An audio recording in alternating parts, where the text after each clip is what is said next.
உலகெங்கும் நிறைந்திருக்கும் தமிழ் நேயர்கள் அனைவருக்கும் எமது மனமார்ந்த வணக்கம். நான் உங்கள் ஜோதிடர் அந்தியூர் சுதாகர், பாரம்பரிய முறை ஜோதிட ஆராய்ச்சியாளர். இன்று நாம் காணக்கூடிய தலைப்பு செவ்வாய் பகவானது பெயர்ச்சி ரிஷபராசி அன்பர்களுக்கு எப்பேற்பட்ட பலனை தரப்போகுதுன்றதை இந்த காணொலியில் தெளிவாக விவரமாக பார்க்கலாம். நம்ம சேனலை சப்ஸ்கிரைப் பண்ணாதவங்க பண்ணிக்கோங்க, பெல் பட்டனை கிளிக் பண்ணி ஆல் ஆப்ஷனை கொடுத்துக்குங்க. அப்போ தான் அடுத்தடுத்து காணொலிகள் உங்களுக்கு உடனடியாக வந்து அடையும்.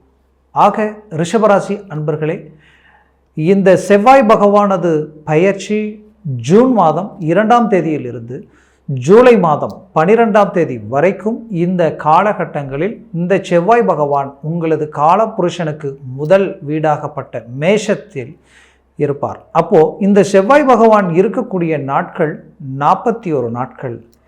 இந்த 41 நாட்களில் இவரால் உங்களுக்கு கிடைக்கக்கூடிய மேன்மைகள் என்னன்னு பார்த்தீங்கன்னா, ரிஷபராசி அன்பர்களுக்கு கடந்த விரய குருவால் பல்வேறு விதமான விரயங்களை சந்திச்சிட்டீங்க, மன உளைச்சலை சந்திச்சிட்டீங்க.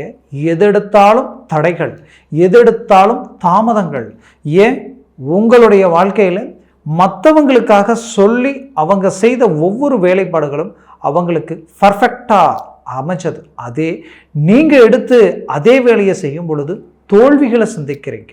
அது மட்டுமல்ல, இதுவரைக்கும் உங்கள் வாழ்க்கையில் யார் யாரெல்லாம் முக்கியம்னு சொல்லி நினச்சி நீங்கள் இறங்கி ஒவ்வொன்றையும் பார்த்து செஞ்சீங்களோ, கடைசியில் உங்களுடைய நிலை சற்று இறங்கும் பொழுதோ, இல்லை நீங்கள் ஒரு நல்ல விஷயம் செய்யும் பொழுதோ தான் யார் உங்களை நெருங்குறாங்க, யார் உங்களை விட்டு விலகி போகிறாங்கன்ற அளவுக்கு கடந்த காலகட்டங்களில் ரொம்பவும் மன அழுத்தத்துக்கு ஆளாயிட்டீங்க.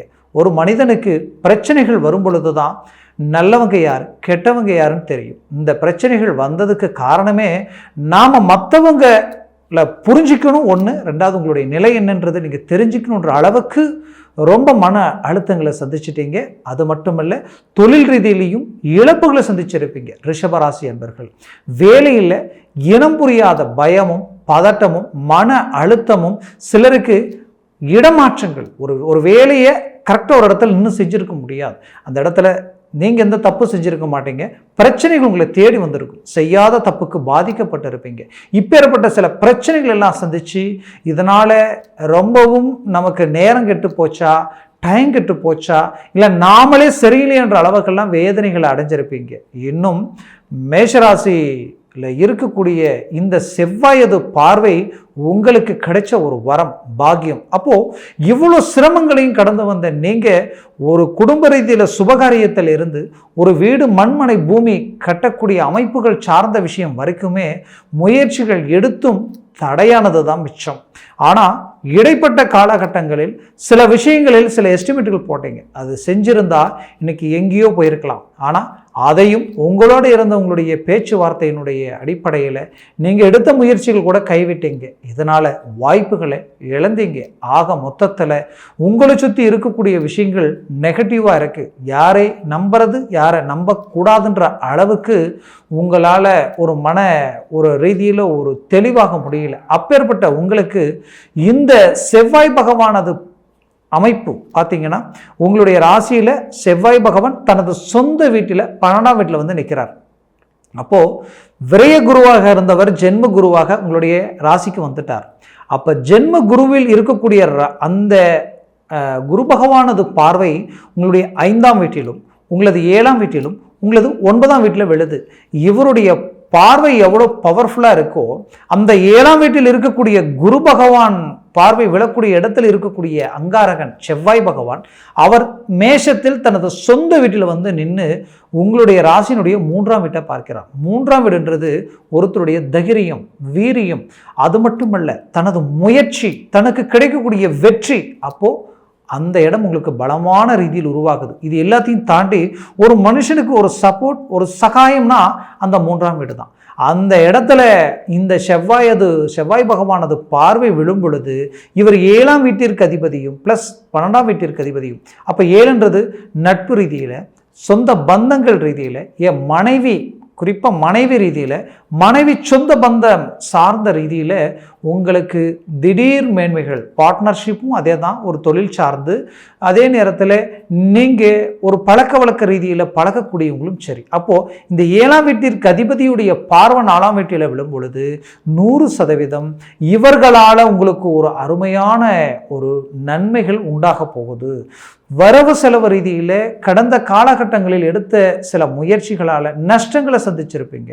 எடுத்த முடிவு விட்டுட்டு மற்றவங்க ஒன்று சொல்கிறாங்களேன்ட்டு சில விஷயங்கள் இறங்கியிருப்பீங்க. அது கடைசியில் இவ்வளோ தூரம் உங்களுக்கு பாதிப்புகளை உண்டாக்கி இருக்கும்னு நீங்கள் நினச்சி கூட பார்த்துருக்க மாட்டீங்க.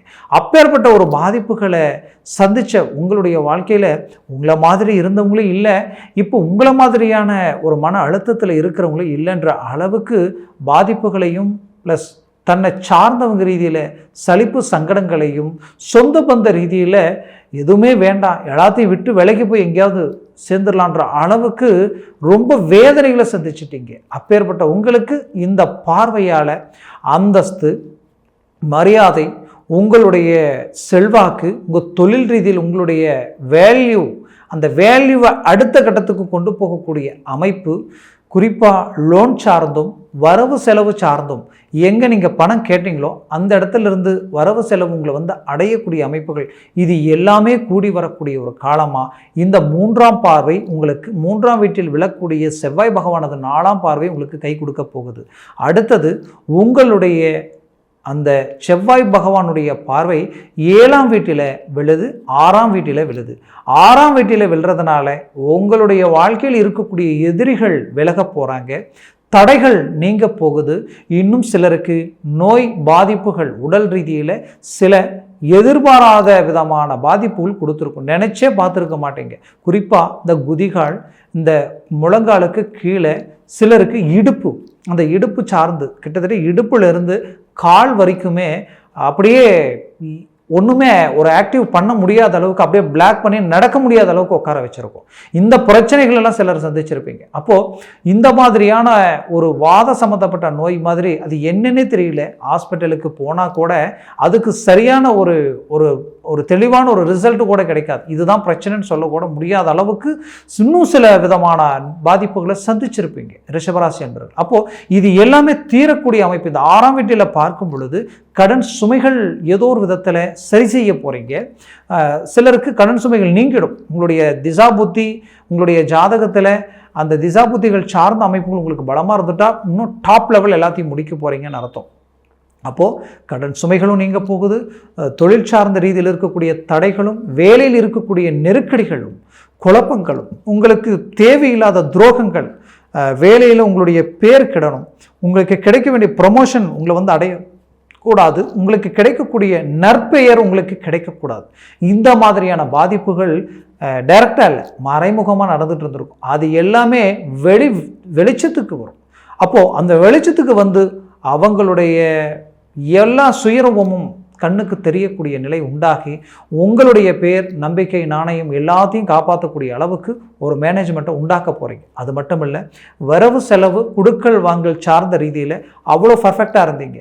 ஏன் இன்னைக்கு இல்லை, பல வருஷங்களாக கடன் சுமைகள்லையே, ஏன்னா எதையும் உங்களுக்காக நீங்கள் செய்யலை, தேவையில்லாத செலவினங்களையும் உண்டாக்கலை, கரெக்டாக தான் வந்தீங்க. ஆனால் எங்கே தான் என்ன தான் நடந்ததுன்னு தெரியல, சின்ன விஷயம் அப்படியே 1 2 ஆகி 2 10 ஆகி 1 லட்சம் 2 லட்சம் 5 லட்சம் 10 லட்சம்ட்டு இன்னைக்கு பல்வேறு விதமான நெருக்கடிகளுக்கு ஆளாகக்கூடிய அளவுக்கு கடன் சுமைகள். அந்த கடன் சுமைகள் இருந்து மீண்டு வர முடியுமான்னு நினைச்ச உங்களுக்கு அதை சார்ந்த தீர்வுகள் கிடைக்க போகுது. ஏன்னா பர்ஃபெக்டான ஒரு மேனேஜ்மெண்ட் உங்களது, அது இன்ட்ரெஸ்ட் 1 ரூபா இருந்தாலும் சரி 5 ரூபா இருந்தாலும் சரி வாங்கி அந்த இடத்துல கொடுத்து நம்ம பேர் கிடக்கூடாதுன்னு நினைச்சவங்க அப்படி நினச்சி கூட கடைசியில் இன்றைக்கி நற்பெயர் இல்லாத நிலைக்கு ஆளாயிட்டீங்க. குடும்ப ரீதியில் தான் பெற்ற பிள்ளைகளை தன்னை புரிஞ்சிக்க முடியாத ஒரு நிலையும் சந்திச்சிட்டீங்க. சொந்த பந்தம் ஒரு புறம் தேவையில்லாத குடைச்சல்கள் கொடுக்கக்கூடிய நிலைகள் இருந்தாலும் தன் குடும்பமே தன்னை விட்டு விலகி நிற்கக்கூடிய அளவுக்கு கணவன் மனைவிக்குள்ளே இருக்கக்கூடிய அண்டர்ஸ்டாண்டிங் உடைஞ்சி சுக்குநூறாகக்கூடிய அளவுக்கெல்லாம் பாதிப்புகள் சந்திச்சிருப்பீங்க. காரணம், ஒரு புறம் உங்களுக்கு இருந்த விரய குருவினால் நீங்கப்பட்ட வேதனைகளும் பல்வேறு விதமான மன அழுத்தங்களும், இந்த நிலை மாறுமா, இதிலிருந்து வெளியில் வர முடியுமா, நம்ம வாழ்க்கையில் ஒரு மாற்றம் கிடைக்குமான்னு நினைச்ச உங்களுக்கு இந்த செவ்வாய் பகவானது பயிற்சி 6ஆம் வீட்டில் வெல்றதுனால எங்கெங்கெல்லாம் பிரச்சனை இருந்ததோ அந்த பிரச்சனைகள் எல்லாத்தையும் சரி செய்து மீண்டு வெளியில் வர போகிறீங்க. வெளிநாடு முயற்சிகள், ஏன்னா 12ஆம் இடத்துல குரு நின்னதுனால என்ன ஆயிடுச்சுன்னா வெளிநாடு முயற்சிகள் நமக்கு கிடைக்கலையன்ற வேதனைகள் இருந்திருப்பீங்க. பணம் கட்டி கூட நம்மளால் போக முடியலையே. ஏன் வெளிநாடு போனவங்க கூட பார்த்தீங்கன்னா ரொம்ப நெருக்கடிகளுக்கு ஆளாயிருப்பீங்க, ரொம்ப பிரச்சனைகளுக்கு ஆளாயிருப்பீங்க. அப்போது அந்த 12ஆம் வீடு இப்போ பலமாக போகுது. இத்தனை நாளாக இல்லாத ஒரு விஷயம் இப்போ அந்த 12ஆம் வீடு பலம் பெறும் பொழுது வெளிநாடு போகக்கூடிய வாய்ப்புகளும் அமையும். ரொம்ப தொலைதூரத்தில் போய் ரொம்ப சிரமங்களுக்கு ஆளாயிட்டேன்னு நினைச்ச உங்களுடைய வாழ்க்கையில் மாபெரும் மாற்றங்கள் கிடைக்கும். வேலை போகக்கூடிய அளவுக்கு சில பாதிப்புகள் சந்திச்சவங்களுக்கு மீண்டும் வேலை வாய்ப்புகள் அமையும். ஒரு நல்ல மேன்மைகள் கிடைக்கும். மொத்தத்தில் வாழ்வாதாரமே பாதிக்கப்பட்டு நின்றுருப்பீங்க. கண்டிப்பாக சொல்கிறேன், ஒரு மாபெரும் வளர்ச்சி அடையக்கூடிய ஒரு காலமாக இந்த 41 நாட்கள் உங்களுக்கு இருக்க போகுது. பூமி சார்ந்த மேன்மைகள் செவ்வாய் பகவான் உங்களுக்கு உண்டாக்க போகிறாங்க. ரொம்ப நாளாக ஒரு பூமியை விற்க முடியலன்னு நினைப்பீங்க, அது விற்றுருவீங்க. அதே நேரத்தில் பூமி வாங்கிறதுக்கு நான் முயற்சி எடுத்தேன், அந்த பூமியை கரெக்டாக வாங்க முடியல, அதில் சில பிரச்சனைகள், சில தடைகள், அட்வான்ஸ் கொடுத்தாச்சு, எக்ரிமெண்ட் போட்டாச்சு, பார்த்தா அவங்க தள்ளி போடுறாங்கன்ற அளவுக்கெல்லாம் சில பாதிப்புகளை சந்திச்சிருவீங்க. இது எல்லாமே உங்களுக்கு சக்ஸஸ் ஆக போகுது. வீடு கட்ட போகிறீங்க, மனை அமைக்க போகிறீங்க. 100% அதற்குண்டான எண்ணங்கள் இப்போ உங்களுக்கு வந்திருக்கும். இந்த வீடியோ பார்க்கும் பொழுதே அதை சார்ந்த விஷயங்கள் உங்களுக்குள்ளே இருக்கும். அதை சார்ந்த அமைப்புகள் உண்டாக்க போகிறீங்க, உருவாக்க போகிறீங்க.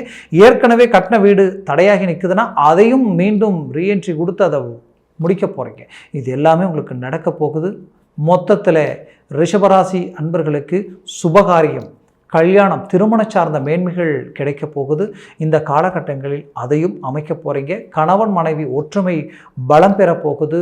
ரொம்ப நாளாக திருமண மேன்மைகளில் தான் பிடிச்ச வாழ்க்கை தனக்கு அமையுமான்ற மன அழுத்தத்தில் இருந்தவங்களுக்கு அதை சார்ந்த வாய்ப்புகள் கூடி வரக்கூடிய ஒரு அமைப்பாக இந்த காலம் உங்களுக்கு இருக்க போகுது. 100% எல்லா நன்மைகளும் உங்களை அடையக்கூடிய ஒரு காலமாக இது உங்களுக்கு இருக்கும். ஆக ரிஷபராசி அன்பர்களுக்கு நான் சொன்ன இந்த பலன்கள் எல்லாமே கோச்சார ரீதியில்தான் சொல்லியிருக்கேன். ஜனன ஜாதகத்தில் திசா புத்திகளும் சர்வாஷ்ட வர்க்கத்தில் அஷ்டவர்க்க பலன்கள் எத்தனை பெற்றிருக்கு இந்த செவ்வாய் பகவான்ன்றதை பொறுத்தே இந்த பலன் 100% உங்களுக்கு மாபெரும் யோகத்தை அளிக்கும். ஒரு 7 பரலுக்கு மேலே இருந்தால் 7, ஒரு 6 பரலுக்கு மேலே 7, 5, 6, 7 இருந்துட்டா டாப் லெவலில் இருக்கும். வேறு லெவலில் இது ரீச் ஆகிடுவீங்க. அதே அதற்கு கம்மியாக இருந்தால் அது நெகட்டிவாக இருக்கும். அதனால் உங்களுடைய ஜாதகத்தை பார்த்து எந்த ஒரு வேலைப்பாடுகளையும் செய்கிறது ரொம்ப நல்லது. அது ஆகச்சிறந்தது. அப்படி பார்க்கணும்னு நினச்சிங்கன்னா கீழே இருக்கக்கூடிய கான்டாக்ட் நம்பருக்கு கால் பண்ணி முன்பதிவு செய்து வாட்ஸ்அப் மூலமாக உங்கள் ஜாதகத்தை அனுப்பி தெளிவாக விவரமாக கேட்டு தெரிஞ்சுக்கிங்க. அதை சார்ந்த முயற்சிகள் எடுங்க. 100% வெற்றிகள் அடைவீங்க. மாபெரும் வளர்ச்சியை உண்டாக்குவீங்க. ஆக ரிஷபராசி அன்பர்களின் வாழ்க்கை வளமாக அமைந்திட எமது மனமார்ந்த வாழ்த்துக்கள். நன்றி, வணக்கம். மீண்டும் சந்திக்கலாம்.